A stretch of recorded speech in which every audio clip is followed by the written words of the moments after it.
বহু গধুৰ মন লৈও এটা আমি দুখ সময়ৰ মাজতো আগবাঢ়িব খুজিছোঁ আৰু জুবিন বিষয়ৰ সকলোবোৰ কথা আৰু কাম সুচাৰুৰূপে উচিত ধৰণে হওক বুলি আমি আশা কৰিছোঁ।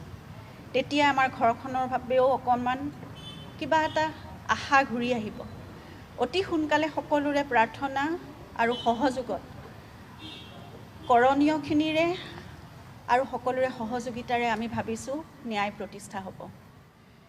এই ন্যায়ৰ প্ৰক্ৰিয়াত আমি প্ৰত্যেকেই কৰিবলগীয়াখিনি সততাৰে কৰি গ'লেহে আমি বিচৰা ধৰণেৰে বা আশা কৰা ধৰণেৰে প্ৰক্ৰিয়াটো সোনকালে সম্পন্ন হ'ব।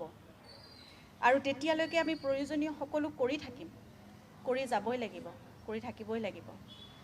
কিন্তু তাৰ সমান্তৰালকৈ আমাৰ যুগৰ স্ৰষ্টাজনৰ বাবে, আমাৰ প্ৰাণৰ মানুহজনৰ বাবে, তেওঁৰ আদৰ্শৰ বাবে, তেওঁৰ সপোনবোৰৰ বাবে আৰু তেওঁৰ ভাল পোৱা কামবোৰেৰে আমি সকলোৱে একেলগে মিলি আগবাঢ়ি যাব লাগিব, তেওঁক চলাই নিব লাগিব।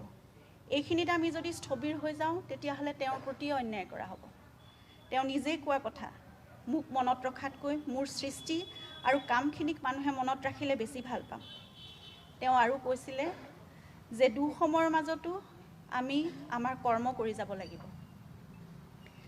মই একেবাৰে ওচৰৰ পৰা দেখিছিলোঁ জীৱনটো যে জুবিন গাৰ্গে জীৱনৰ ধুমুহাবোৰ বহুত সাহসেৰে সন্মুখীন হৈছিল। তেওঁ মাত্ৰ নিজৰ নিষ্ঠাৰে কৰা তেওঁৰ কাম আৰু তেওঁৰ সৃষ্টিৰ মাজেৰে প্ৰতিটো বেয়া সময়ত তেওঁ থিয় হৈ থাকিবলৈ চেষ্টা কৰিছিল। আমিও তেওঁৰ আদৰ্শৰে আগুৱাই যাবলৈ আজি চেষ্টা কৰিব লাগিব। জুবিন সকলো অসমীয়াৰ প্ৰাণে প্ৰাণে চিৰকাল আছিল, আছে আৰু থাকিবই। এতিয়া আমি সকলোৱে মিলি তেওঁৰ সত্তাৰ লগতে তেওঁৰ কামবোৰ, তেওঁৰ আদৰ্শ, তেওঁৰ বিশ্বাস, তেওঁৰ চৰ্চা, তেওঁৰ সাধনা, এই সকলোবোৰ যাতে চিৰযুগমীয়া হৈ থাকে আৰু নিৰন্তৰ প্ৰতিটো প্ৰজন্মৰ পৰা প্ৰজন্মলৈ এক অমৰ সত্তা হৈ আগুৱাই থাকে, তাৰ বাবে আমি চেষ্টা কৰিব লাগিব। তেওঁৰ বাবে বহু ঠাইত বহুজনে ইতিমধ্যে বহু কাম হাতত লৈছে আৰু আগবাঢ়িছে।